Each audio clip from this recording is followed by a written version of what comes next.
els records que he volgut recopilar són d'alguns amics que ja són d'edat avançada,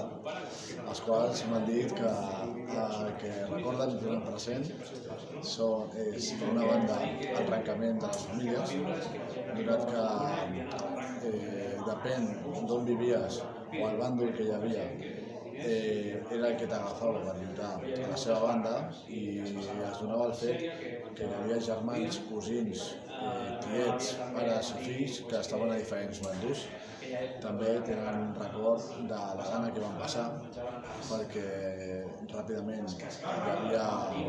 havia manca de menjar i medicines, i en general ho recorden com una catàstrofe que es podia haver evitat si no fos per l'egoisme de totes dues bandes, principalment de la banda nacional, que va ser qui va provocar i activar el conflicte. I bé, en general el que recorden és això, el trencament de les famílies, la gana i el patiment de totes les bandes. Ja està, fins aquí.